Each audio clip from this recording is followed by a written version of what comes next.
So we are going to talk about background lighting, green screen, setting up shots, different things like that. I've got a couple things I want to talk about today, a couple different things. Okie dokie. Let's see. Let me... There we go.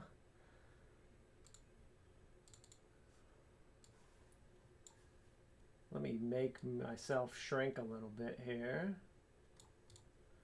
so we can actually see my screen today.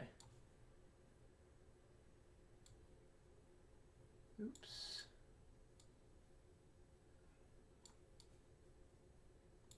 There we go.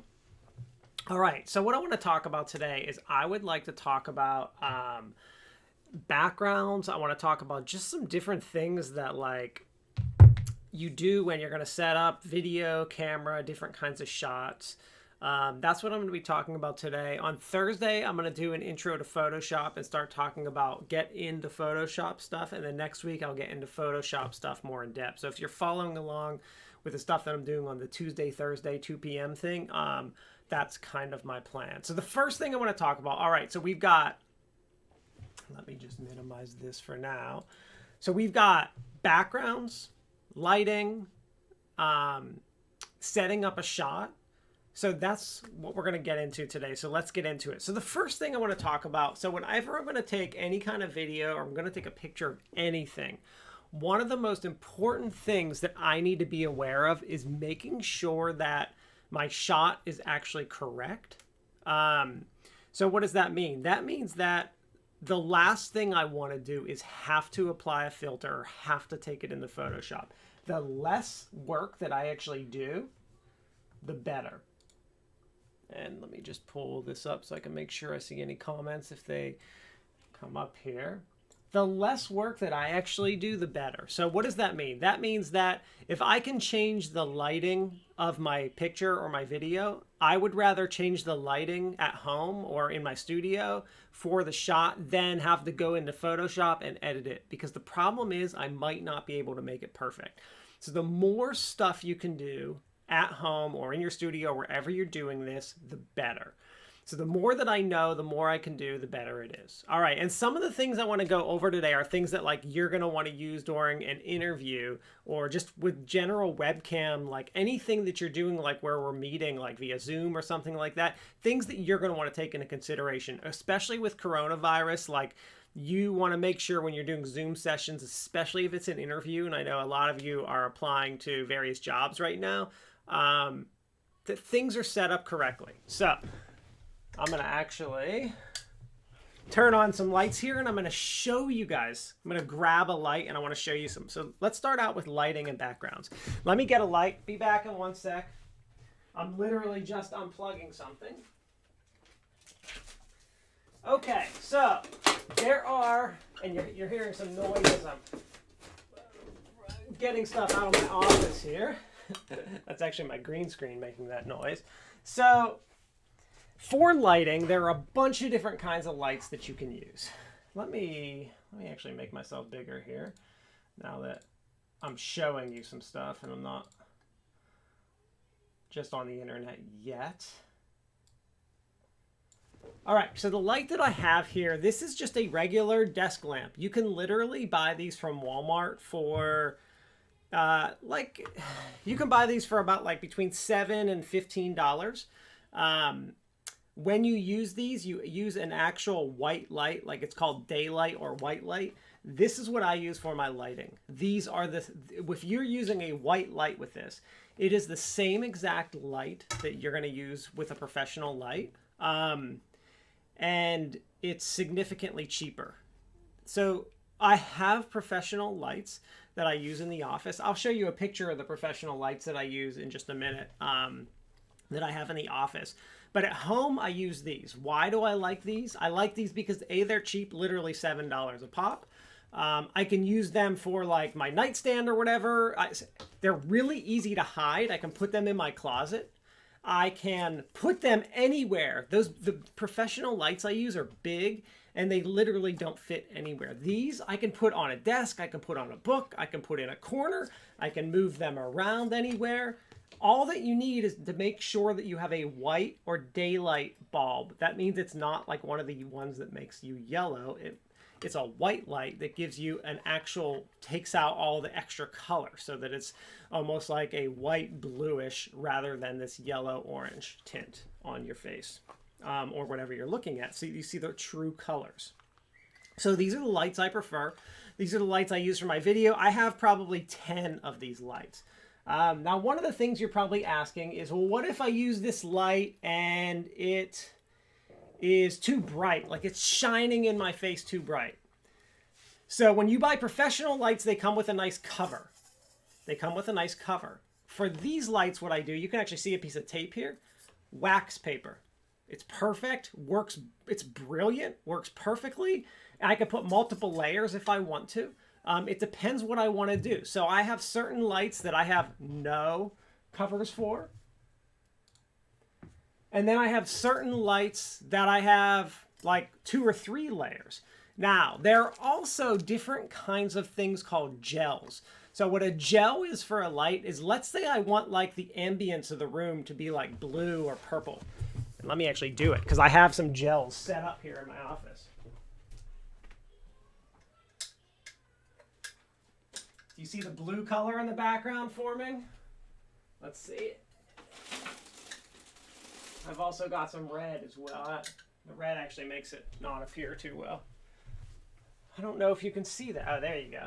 You can see it a little bit in the background. Yeah, you can see the blue coming up there. So that is called a gel. Let me show you a picture of a gel. A gel is simply just a clear piece of plastic called a gel. And you put these on lights if you want to change the color or the ambience. So you can use like a red, you can use a yellow, you can use a green, you can use a purple, you can use a blue, depending on what your goal is and what you're trying to do. If you're trying to set up a scene, you can buy these gels. You can buy these on Amazon for a couple dollars for a pack of every single color in the world. But I use these sometimes for certain kinds of effects, like especially if you're thinking like in a play, like where they have like a person and they're sitting on stairs and like there's like this blue light on them. That's what they're using. And I know most likely you're not going to need that at home, but it's just something I wanted to talk about anyway, because you put those on your light. So with these lights right here, you just simply cut it and tape it right on and you've got your gel. Literally the same lights that you can buy professionally for pretty much free. I mean, like, you know, 10 bucks. Let me just show you a picture of some of the professional lights that I use. Let's see. I just want to show you guys a picture. Let me shrink myself here. Shrink myself down, show you guys. Let's see.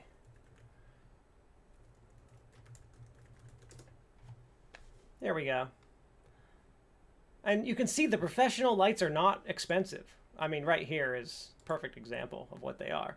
But these lights are huge. Let me see if they have a picture with a person. So look at this picture. Look how big those lights are compared to the girl. These lights, the frames of them are like this big. We're talking like 1 foot, like 18 inches maybe by 24 inches each light, just the bulb itself. And then it's on a big tripod stand. And they go up really high and they're great for certain applications. But for home use or just you taking pictures or, you know, setting up like a webcam for interviews and stuff like that, they're really not efficient. Some people like the circular lights.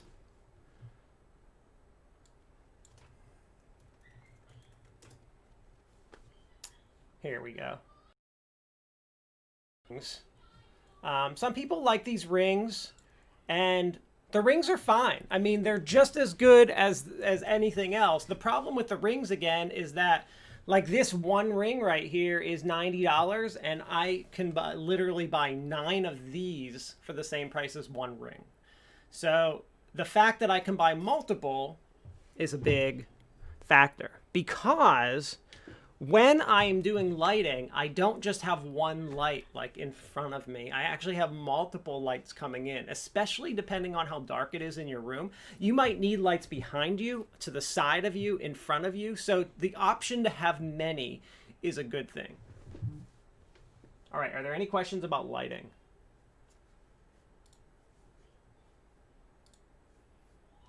If there are questions about lighting, let me know, and I can try to answer them. But that's like the gist of it for lighting, and not very complicated. Okay, so, and I see that blue light is still on in the background there. Okay, so next thing I want to talk about is background green screen stuff. Let's take a look. Let me go into, oh, I have it up right here.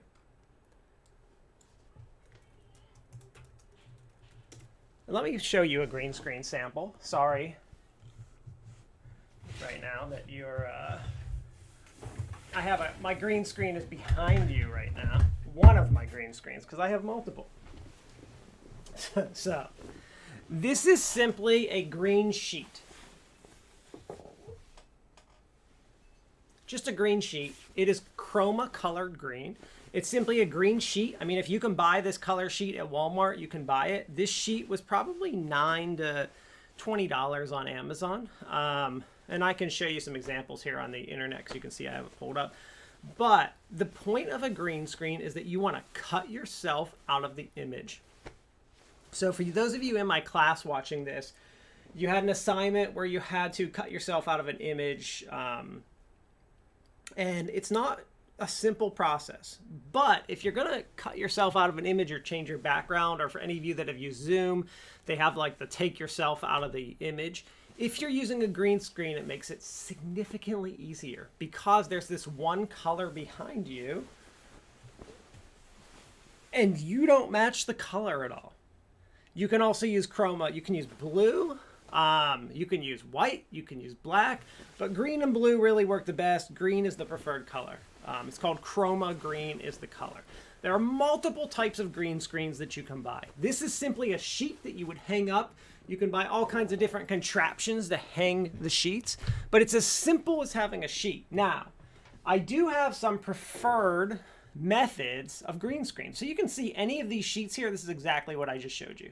And you can see how inexpensive they are, $23 for a green screen. But the green screens that I really, really, really like are the projector ones. And so this is actually a projector that goes up and down, so it's nice and hidden and pops up. But you can see it's $200. They're a little more pricey. And honestly, you can see the guy carrying it. Like, it looks like just a projector, and you literally just pull it up. Like, it's really cool. I have one in my office. The problem with these is that they actually do break. The projecting unit, I actually had one where the bottom just completely unglued from the attachment after about a year and was completely ruined. I have another one that's been doing okay. It's lasted me about a year, but they do break compared to the sheet, which obviously just lasts forever. The advantages of this kind of screen is you never have to iron it. You could see from that sheet I was using, it was very wrinkled. But this kind of projection type unit, you don't have to iron or do anything. You literally just pull it up and you're ready to go. Really cool, really portable. There are other kinds of green screens. Let's see if I can find, here we go. One of these pop-up ones. I have not had good luck with these because they're pretty small. And the problem with that is that it might only cover like this much of me when I need like this much of me covered. And I notice wrinkles on them from time to time, but I do notice a lot of like streamers and YouTube people will use these pop-up ones, which are pretty inexpensive and do seem not, I mean, they don't seem bad. I've just not had the best luck with them. And you can see how they fold pretty easily. I've just not personally have been a fan of these little pop-up screens like this. But if any of you have, they are not a bad option. Okay, so someone just asked a question about box lighting. So some of you probably are not familiar with what a box light is. Let me show you an example of what a box light is. We'll see if I can get a box light right now. I have one. Oh, this is fun, me digging through a closet to see if I can find my box light. Let's see. I might not be able to find this. I'm not going to try for more than a second here. No, I'm just going to show you a picture of one. We're just going to show you a picture of a box light. So someone asked a question. So when I was talking about lighting and these backgrounds, how do you take a picture for... so when someone's taking a picture for like Amazon or eBay, notice how all these pictures, like, notice how perfect that this is cut out and there's nothing in the background here. Now, one way to take an image like that is to use a green screen, but what a lot of people do, like if you're taking a picture of like let's say I'm going to list this phone holder on eBay, or I'm going to put my iPhone on eBay. Instead of a green screen, I might actually use something called a box light.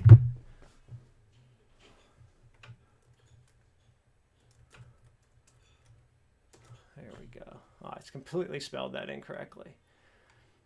But here is a perfect example. So basically what these are for taking pictures of products.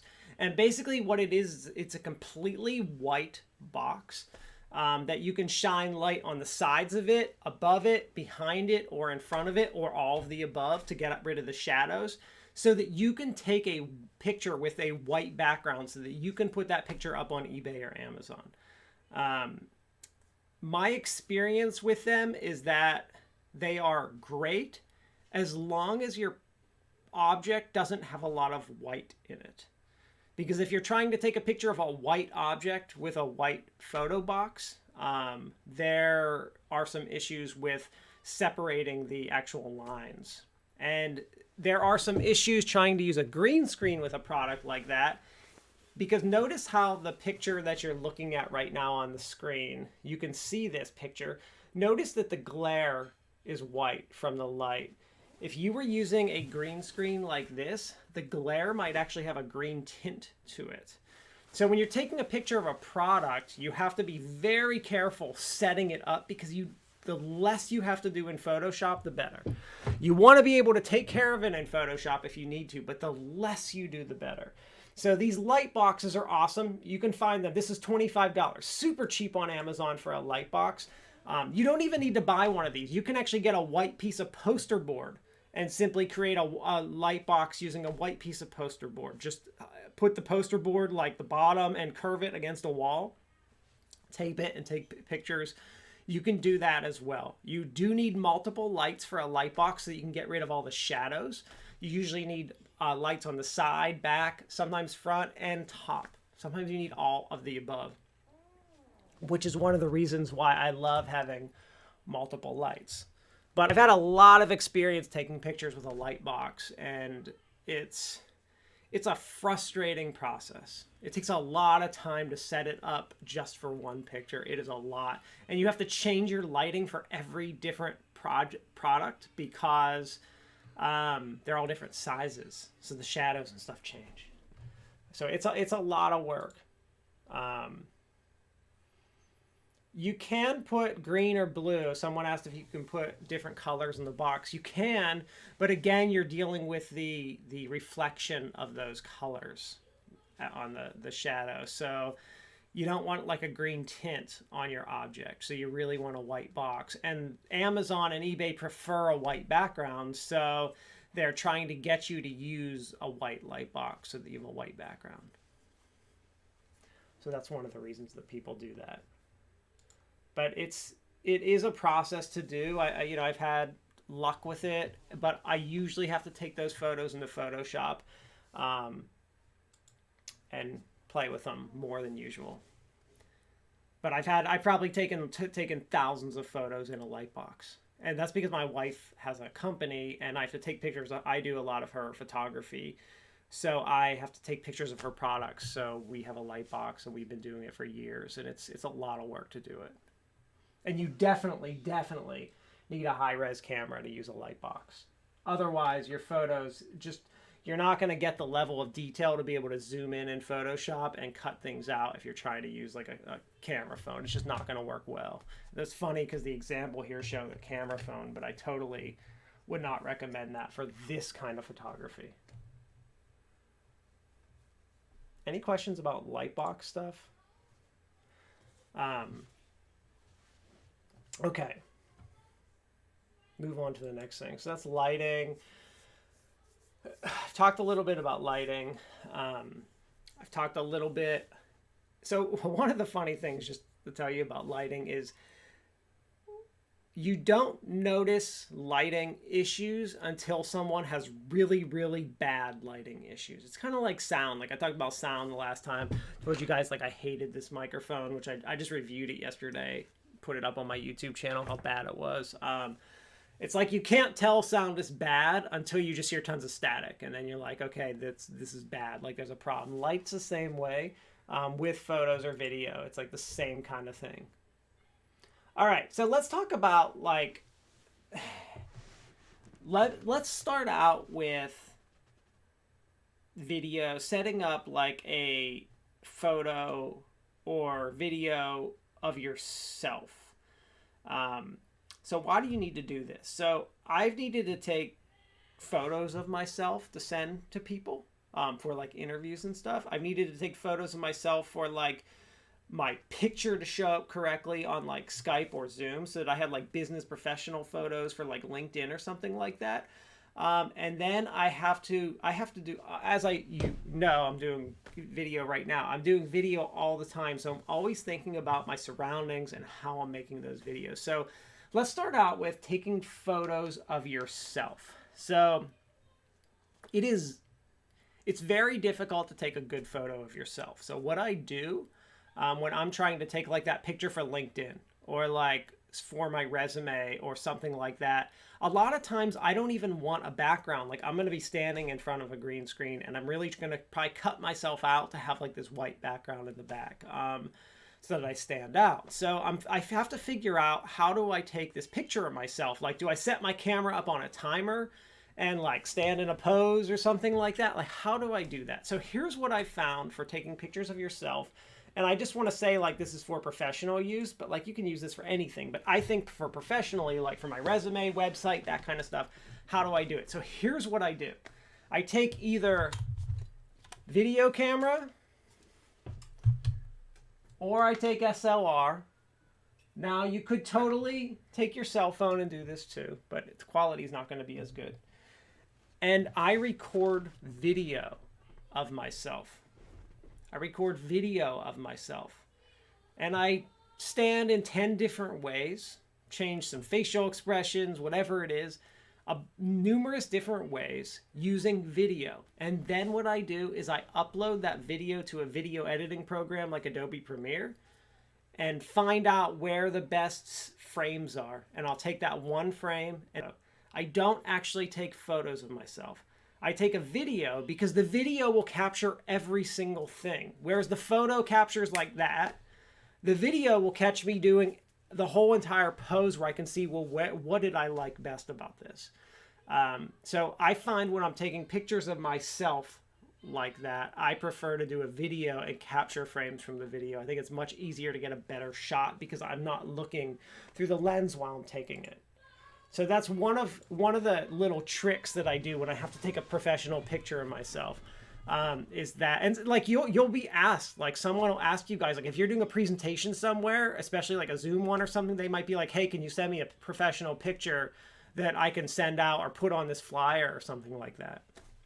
So you need to have these photos ready, and you want it to be like a nice professional, like good background, not like your dirty laundry back there or something like that. And so like, you have to figure out how to do that, and you don't always have someone to take them. So I use video, and then I take the frames from the video. Easy process, little trick.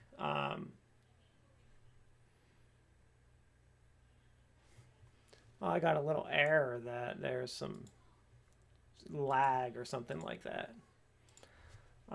Hopefully everything's good. Let me just check. Again, yeah, hopefully everything's good. So, okay, moving along. Now let's just talk about, so that was me talking about, you know, a little trick when I take a picture of myself, but let's talk about like, so when I'm going to do a video, like this, or I'm going to do a Zoom call. Especially those of you that might be educators, especially, I've been talking a lot lately about like the fall, what's going to happen, and I really feel like we're going to be online again. So our lives are going to be consumed by Zoom and these other video like features. So setting up a place for you to be able to do that is something that is super important. As you're talking about like maybe taking a picture of yourself, or you're talking about like doing video, you need to consider your surroundings. So am I in a room? Like, I could not do this video if there was a window right here, because that window, even if I had the blinds closed, would take up the whole entire room. It would take up all the space. You would just see a white, bright light, unless it was nighttime, obviously, because there was a window here. So wherever you're setting your background up, there can't be a window in the background. You can't see a window. It'll always show up no matter what, even if a blind is closed. You can do that. You can test it out totally and see, but you're gonna notice that you're always gonna see that. So whenever you're thinking about your background, you have to ask yourself, the less clutter, the better. The plainer it is, the better. But maybe you want some kind of personality in there. There is no like correct background. The correct background is the one that you like, that other people aren't going to notice and hate. So what does that mean? That means like, if I had this like just folded up right here and I was just trying to do like a professional interview. Can you even see that? Yeah, you can see it.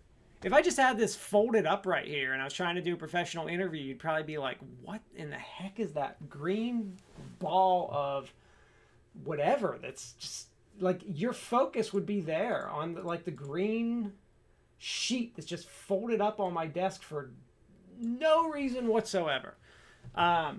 See, is there anything in my background that you're going to focus on for no reason? I mean, I have screens, I have some of my paintings, but like I purposely put this background together to look clean. I mean, you see my desk, I really have nothing on it. I got a Game Boy. I've got my Game Boy, I have my mug. These are just my little coasters.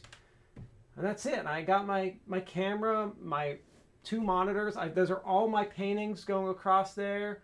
And a TV. I mean, there's not really anything in the background you can see. Oh, you can see a chair when I move, and I got a couple guitars. That's it. There's nothing there. But all of this stuff is something that I like personally, and I don't think it causes a distraction. Sometimes it adds to a conversation, but it's not a distraction. I can't tell you how many videos I've sat on where the person is in a room that looks like it was destroyed by a toddler. Like if I showed you my kid's room at like 10 a.m. every morning before they cleaned it for the night, like it looks like it was destroyed by like the Tasmanian Devil, the cartoon. Like it just like a tornado came through and destroyed it.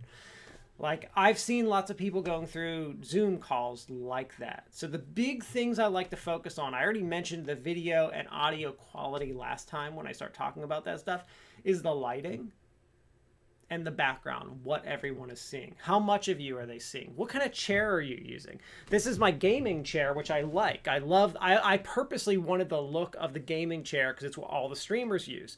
Now, some people might not recognize that, but if someone does, I want them to recognize that. Like that's purposeful. I purposely am using that. I'm not using, you can see I've got my little stool that I play piano and guitar on over here. Like that's not the chair I'm using for this. And I mean, that chair would be so uncomfortable to sit on anyway to work. But, I'm mindful of what I'm using. If you notice, like any of the reporters doing Zoom, a lot of Zoom interviews and stuff right now, they're all sitting with like a fireplace in the background, or just like a plain wall, or like a room that's been made up. So maybe that's just you making up a corner somewhere that is just completely plain. But pay attention to that. I've had professional level interviews for faculty positions, like PhDs who they were like, oh, I don't have a good mic, but it was really bad, or their background was like just so strange and unusual that you were thinking like, what's going on? Like Why is it so messy? Is that like a sign of what they're like? You just, you pick up on those little things, and I pay attention to it because I'm interested in the video and stuff. But I think it's important for you to think about so that you don't make those kind of mistakes. Just think about it. That's all. Just plan it a little bit. So the more of my scene I can set up whenever I'm shooting photo or shooting video, the better. The less I have to edit, the better. Makes your life so much easier. So I've got all the lighting, I've got the whatever, it's green screen, or am I just using a regular background? I'm thinking about where are my shadows. So one of the things you're going to have to get used to doing is testing. For video, I got to pull up the video. For camera, one thing I love about the SLR, you can actually see how I have it set up here, is that you can take the SLR and I can put my LCD facing forward, so I can actually be in the shot looking at what I'm going to see through the lens. Now, it's not perfect. It's not as good as looking through the lens itself, but I can be far enough, I can be 5 feet away and still get a good idea of what I'm going to see here. So you have to practice. And sometimes that means taking the photo several times and saying, where am I seeing shadows? Like, where are you seeing a shadow right now in my hands? Like, where are you seeing shadows on my face when I move my, like, where do I want the shadows to be? Where don't I? Do I want to get rid of all of them? Sometimes that means putting lights behind you to get rid of shadows against a wall, like putting a shadow on the wall so you can't see the light behind you. But you have to consider all of those things before you do it. It's something I spend a lot of time on. I'm trying to perfect it all the time. I've never gotten close to perfecting it, but I just keep improving, which I think is the best you can do. And you can always improve your environment where the video or photo is going to be. So start thinking about that.